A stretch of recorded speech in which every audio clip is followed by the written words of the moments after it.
Hi guys, welcome to Money Movie Fan Channel. My name's Tyler. Today's movie review for the review of the MCU of this week is going to be for Spider-Man Homecoming. If you guys are new to the channel, make sure you give me a thumbs up down below, hit the like button, and share this video around to all your friends and family on Facebook, Twitter, and all different social medias. And also hit subscribe and the little notification bell. That way you get alerts to when I post a new video. Spider-Man being my favorite superhero, I really enjoy this movie. It's endlessly rewatchable for me, because, like I said, I do love Spider-Man, and I do love Tom Holland as Spider-Man. The Michael Giacchino score of this movie and the opening, when it flashes Marvel and you see that traditional Marvel logo, we get that Spider-Man jingle that's in all the old cartoons and old shows from back in the day. And that was really nostalgic and awesome to hear that in the beginning opening and throughout the movie. Michael Keaton is awesome, but he kills it as Vulture in this movie. I always say what's great about the MCU is they have a way of bringing the stakes down on their conflicts in the movies. We'll have a big battle in Sokovia for the fate of the world, but then you have Peter Parker in high school dealing with bullying issues and issues with his friends and having a crush on a girl and saving the neighborhood. Ant-Man doing a heist. It just keeps it from being overwhelming, and it lets you kind of take a break from, if every movie was Infinity War, you'd just be exhausted. I like that it focuses on character and it builds itself back up to have these big epic event movies, which has the crossover of all the superheroes all kicking ass and flying around all over the place. I'm more and more, as these movies go along, in the camp of I think it's cool that the villains are all seemingly created by Tony Stark. His actions, his technology, a lot of them stem from him. A lot of people don't, and I understand that. I also think it fits very well in the universe to have them pick up on the technology that he has, try to rip it off, pick up on the alien technology that got left from the Battle of New York, and try to advance that or use those to advance their own purposes. I like the decision they made to have Ned find out about Peter's powers early on in this movie, and then eventually in the end credits, Aunt May finds out also. But Ned's a great buddy for Peter and a great person for him to bounce off of, and him knowing his secret throughout the movie, I think, was beneficial and a really smart move.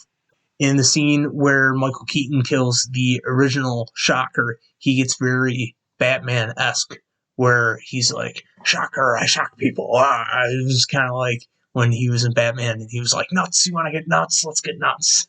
I liked all the villains in this movie, and there are other villains in this movie that are just sprinkled along. They don't have major roles. They're not a factor in this movie, but down the road they could become a factor. I'm such a nerd that I identified them right away. The Tinkerer works for Adrian Toomes.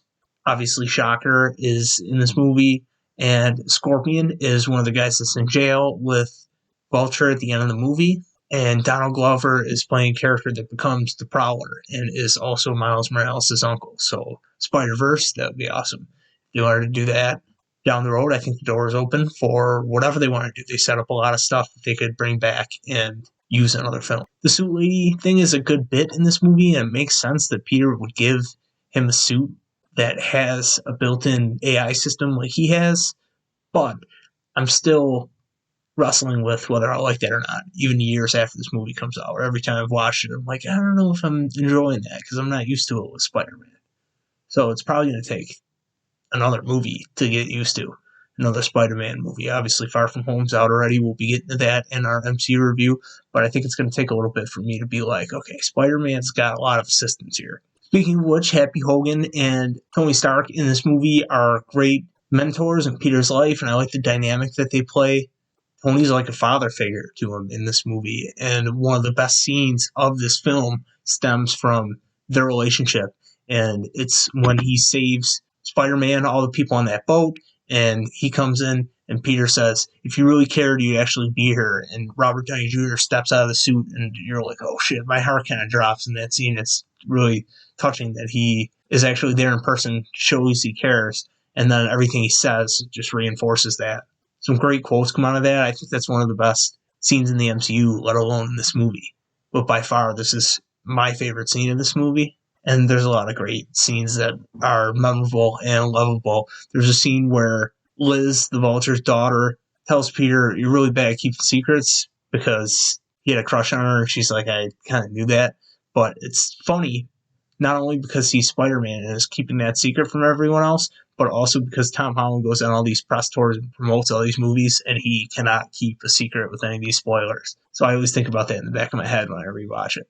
Another thing that I remember clear as day, and I'll never forget it, the first time I saw this movie in the theater, when Peter goes to pick up Liz for their date to the dance, and Michael Keaton answers the door. You could feel the air sucked out of the theater that I was in. Everybody was just like, oh my God, because it's an awesome twist. Not a lot of people saw that coming. I bet nobody saw that coming. It's really shocking. It's great. And it's acted so well. Plays out really good. Another great scene is when he's driving them to the dance and he's figuring out that Peter is Spider-Man. He's piecing together all the little things that have been happening throughout the movie, and it's all clicking. And Michael Keaton plays that so well, and Tom Holland's in the backseat shitting his pants, and he looks so afraid. And just their like looks they're giving each other in the rearview mirror, and then like Michael Keaton's realization in his eyes, and you're like, oh man, you get that nervous feeling again where your stomach drops. Where he tells her, "Oh, go in, we'll catch up. I got to talk to Peter man to man." And you're like, oh Jesus Christ. You know, he's stuck in the car with them, and the music is so like menacing, and the music is so good throughout this whole movie. It's really phenomenal, and it makes that such a tense scene. The music's like a quarter of it, the acting is probably another quarter, and then I give like 50% of it to the writing, because this movie is so well written too. It's done up like a Michael Hughes kind of coming of age movie. It certainly feels like that in the scenes when they're in school, and just the interplay between the characters and the teachers is funny and gives you those vibes. This movie is really well done. It's forever rewatchable, in my opinion. I will always go back to this. I'm just a big Spider-Man guy. He's always been my favorite ever since I was a little kid. Love revisiting this to kind of go over it critically, to review it for you guys.